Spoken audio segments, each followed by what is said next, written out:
There's an art and a science to this, and it's a mix of both. And there is the qualitative side that's squishier, that is intangible.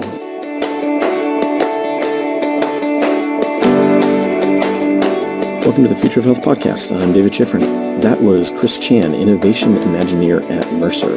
Chris, as you probably guessed from his job title and as you will hear, is an interesting, very smart guy. In this conversation, we talk a lot about finding innovation, finding good ideas and good teams that can build those innovations. While it's not anything that should look like a crash course in entrepreneurship, definitely there's no way we can do that in 15 minutes as much as I'd really like to. Chris offers a lot of insight into what corporate innovators and funds are looking for as they evaluate new ideas. Also, be sure to stick around for Chris's thoughts on the current state of AI and machine learning, as well as buzzwords and jargon. Yeah. Chris, thanks for coming by today. Welcome to HealthFurther. Awesome, thank you. I'm excited about this conversation because you have a really interesting background. I mean, even just your Twitter bio is pretty fantastic. You've got like aspiring tattoo artist, and there you are at Mercer. You're an innovation Imagineer. That's right. So, like, what's the deal? What are you doing? So I do get a lot of questions about that, and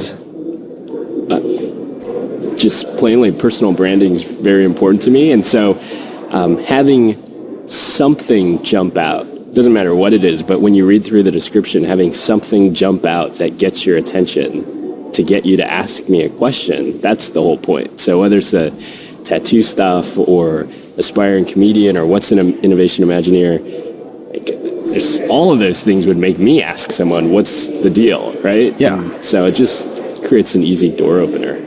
So what is your personal brand then? Like what gets you excited in the morning? So I think about the future a lot, especially around healthcare, obviously, but technology, human behavior, why we do the things that we do. So much of our behavior is plugged into our brain chemistry and very primitive behaviors that have been built in over years. And so that fascinates me that, over the course of millennia, there are things that we do that we're programmed in, like we don't know when our next meal is going to be. So when there's food presented to us, we eat because we grew up in a caloric deficit environment in the plains where, you could be chased down by a lion at any time. And so you needed calories. And now you have food available whenever you want. And that's a big part of the problem for why we have an obesity epidemic. So what does that mean for your day-to-day work then at Mercer? As you're creating the future, thinking about all these ideas of human behavior, tell us about what you're doing in a huge organization to innovate. So at Mercer, our clients are employers who offer healthcare benefits, and employers represent the majority of purchasers within this country. And so they have a vested interest to manage their costs, but also have a healthy workforce, because a healthy workforce is more creative, productive, innovative. They perform better in terms of their business and stock performance. And so at Mercer, we look at all of the new ideas that are out there occurring within the world, not just healthcare, but just in general, because healthcare is usually 2, 3, 4, 5 steps behind. Mm-hmm. And so it's easy to take cues of what's going to happen next within the healthcare space. And so I divide our research in the market into 3 areas. The first is, what are the known risks for employers today? And it's, you look at the top 10 costs of any company, and they're going to have musculoskeletal, pregnancy, behavioral health, cancer, diabetes, heart risk. It will change in order in the top 10, but every company will have those things. And so we see companies and startups and entrepreneurs creating focus point solutions to help each of those targeted areas. So that's category number 1. Number 2 is what's happening behind the scenes in the system. Payment, billing, audit, fraud, waste, EOBs. It's a lot of boring stuff behind the scenes. But in the pipes, there's a lot of waste and inefficiency and the opportunity for innovation. So That's exciting for us because it doesn't require behavior change from patients or consumers. It's not about eating the right thing or exercising. It's just stuff behind the scenes that's inefficient that could be improved. So that's category 2. And then the third category is what's around the corner. Blockchain and Bitcoin and AI, drones, healthcare assistance, new ways of interacting within the world around us and how healthcare is going to be impacted. And that's a lot of rabbit holes. We could spend a ton of time chasing stuff that might go nowhere in 10 years, or it might be the next big thing in 3 years. And so we're trying to keep our pulse on the market. Okay. So I do want to get back to the comment you made about finding the entrepreneurs, the startups with the point solutions. But before we do that, I'm saying this out loud so we remember to get back to it. But then you said something in that last category with the rabbit holes. And so how do you evaluate those opportunities? How do you evaluate the future and make decisions on what is going to work? Yeah, for sure. There's certainly vaporware that's out there where it looks shiny and sounds great, but it's not real yet. And so we have to do a lot of vetting. In our team, in the last couple of years, we've met with over 400 companies. And that's how big is your team?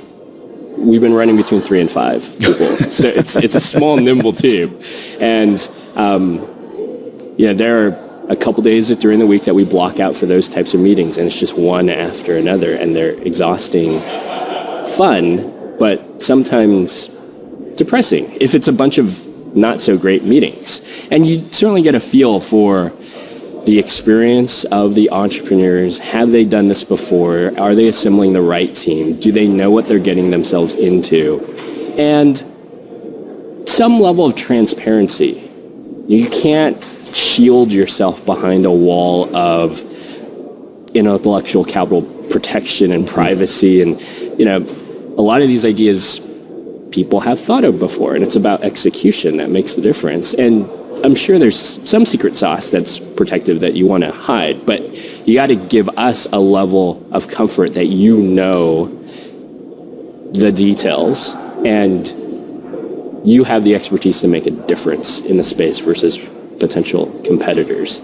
And so it's a mix of all those things. And do we believe in the team and the roadmap and where they're going? And it's betting on half on what they have today and half on where they're going. Okay. So it sounds like, certainly you all have to have an enormous amount of knowledge and understanding of the technologies that people are bringing to you to evaluate. But if I'm reading between the lines, a lot of it, what you do is evaluate the people first.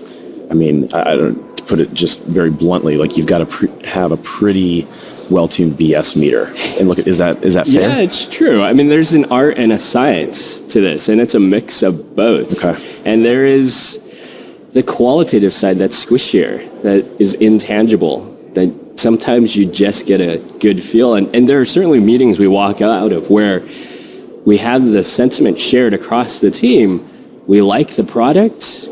We don't necessarily like the team. And we have to pause to separate those two to say, okay, does the product stand alone, or are the people going to create some problems down the road in terms of being collaborative with the rest of the ecosystem? Okay. So it is then a perfect segue into the other part of that comment that you made in kind of the 3 bins that you're looking at.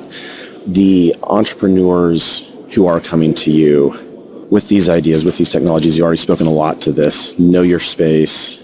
Know that it has to be more than just a patent. What else do you need? Do you want entrepreneurs who are trying to sell into large organizations as they're sitting in the garage, sketching on the back of napkins? What do they need to know 5 years down the road?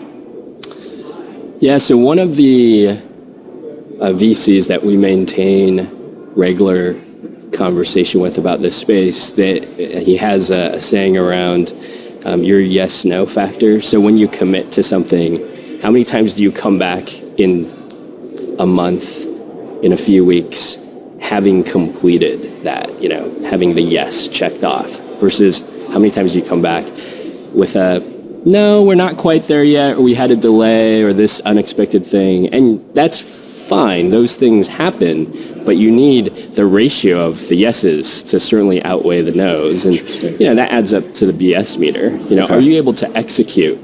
And definitely with that comes speed, obviously, and nimbleness and the ability to adapt and pivot, but also knowing your limits. You can't say, yes, we'll do that to everything because there's only so much time in the day. And especially when you're early on and you're bringing on your first few customers, we know you haven't necessarily done this before. And if you say yes to everything, you're lying, or you're going to overextend yourself and you're setting yourself up for failure. And if you're reasonable with the no's that you push back on, that's okay. We understand that there's a reality about what you're able to accomplish. We want to know what your limits are, your real limits are, and we'll respect those. We'll challenge and push, but if you come back and say, we got 75% of the way there, and in the next 2 weeks we'll get all the way there, but just want to be real partners about what's realistic around what we want to accomplish together. That makes a huge difference in this space. It's so interesting that that's something that, this goes back to your whole point about human nature and how we operate, our lizard brain wiring, where it totally makes sense that you need to go to people and partner with them and just say, well, this didn't work.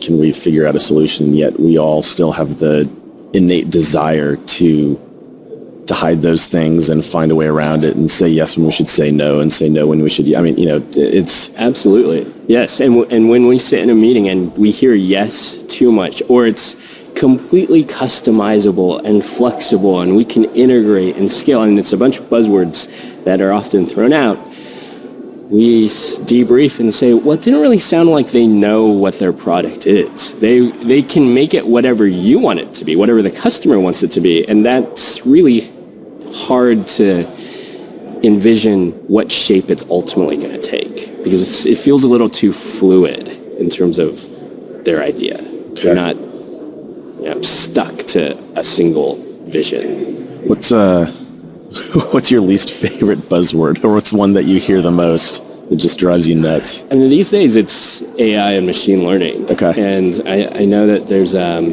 couple presentations today around that topic, and so I'm going to be interested to hear what people have to say.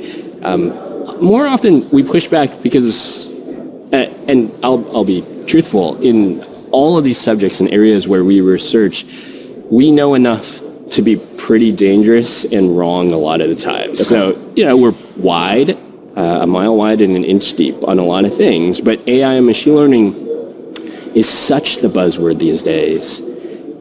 I don't think there's enough intelligence yet behind most of the products and ideas that are out there. It's very nascent. It will come, for sure. I'm a true believer, but not there yet. And when we challenge and say, what do you mean by artificial intelligence and machine learning within your solution? And let's peel that back. Some people are honest and say, well, that's a year off. We'll get there. And some people really know their stuff and say, okay, this is the science behind it and the algorithms and protocols and the way that we've cut the data and how it's improving over time and the things that we're learning. It's like, okay, that makes sense. All right, so flip question then, Chris. Last question here. What has you most excited these days? So, most excited, I think that there is a social change occurring within the country and the world that we live in, for better or worse. There are good things and bad things happening. There's a lot of tragedy in the world these days, unfortunately, but I think there are a lot of entrepreneurs and investors looking at new opportunities around behavioral health, helping people cope with a lot of the issues going on in the world, and a cultural shift